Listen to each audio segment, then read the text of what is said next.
नमस्कार मित्रांनो, आमच्या मॉडेल कॉलेज घनसावंगी परिसरातील हे कारंजीचं झाड माझ्या पाठीमागं भलं मोठं झाड आहे आणि त्याला आता भरपूर बिया आलेले आहेत.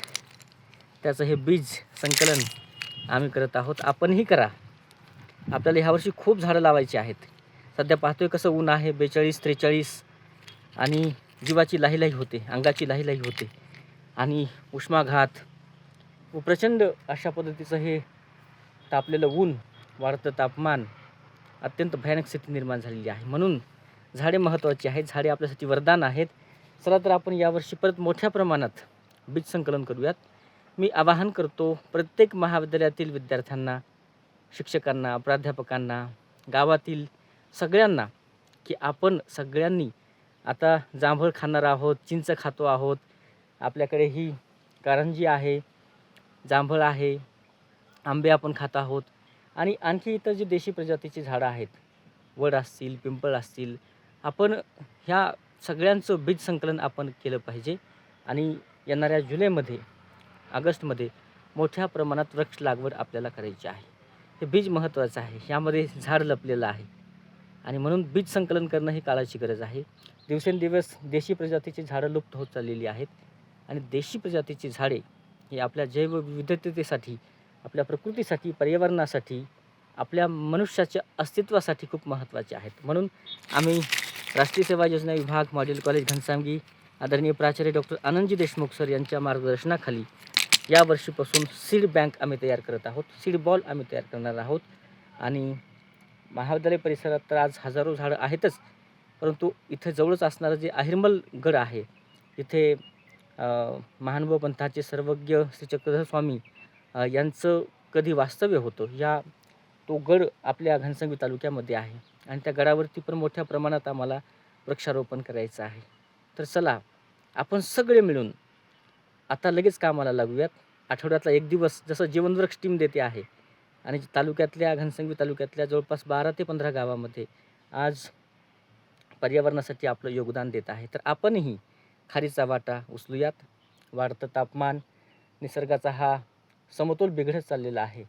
कुठेतरी आपण या पर्यावरणासाठी, आपल्या अस्तित्वासाठी आपण प्रयत्न केला पाहिजेत. तर मी बीज संकलन करत आहे, आपणही करा.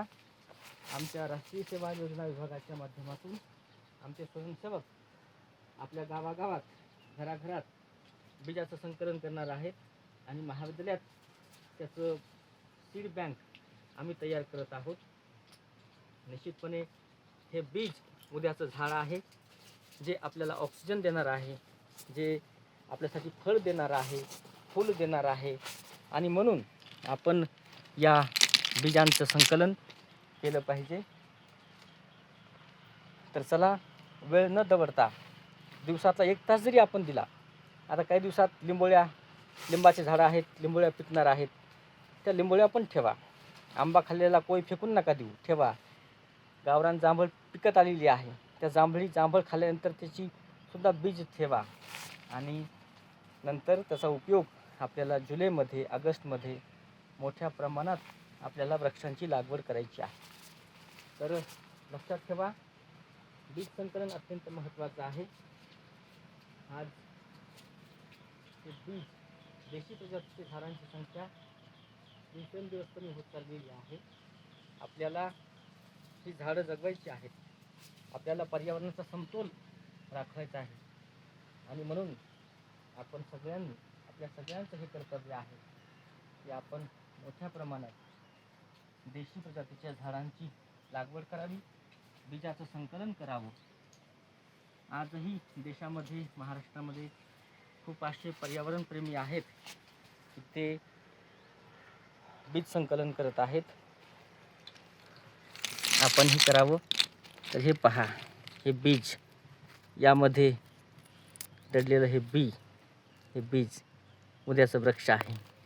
आम्ही या पद्धतीनं या ठिकाणी आपण पाहताय की मॉडेल कॉलेज घनसावंगीचा आमचा हा परिसर झाडांनी आच्छादित आहे. 5-6 वर्षापूर्वी तिथे काहीच नव्हतं, परंतु आज जी काही झाडं आहेत ही आमचे आदरणीय माजी प्राचार्य डॉक्टर विश्वासरावजी कदम सर यांच्या संकल्पनेतून, मार्गदर्शनाखाली, त्यांच्या मेहनतीतून आज शेकडो हजारो झाडे आमच्या महाविद्यालय परिसरात बहरलेली आहेत, जी आज पक्ष्यांसाठी आसरा बनलेली आहेत, आम्हाला सावली देत आहेत. आणि निश्चितपणे हा परिसर आमचा सुशोभित असा झालेला आहे. आपणही आपल्या महाविद्यालयाच्या परिसरामध्ये, शाळेच्या आवारामध्ये, घराच्या समोर, शेतामध्ये, बांधावरती, चहूकडे मोठ्या प्रमाणात वृक्षांची लागवड करावी, हीच या ठिकाणी एक माफक अपेक्षा व्यक्त करतो. आणि परत आता बीज संकलन या ठिकाणी या झाडाखाली भरपूर बीज आहे, तर या कारंजीच्या बियांचं संकलन मी करत आहे. धन्यवाद.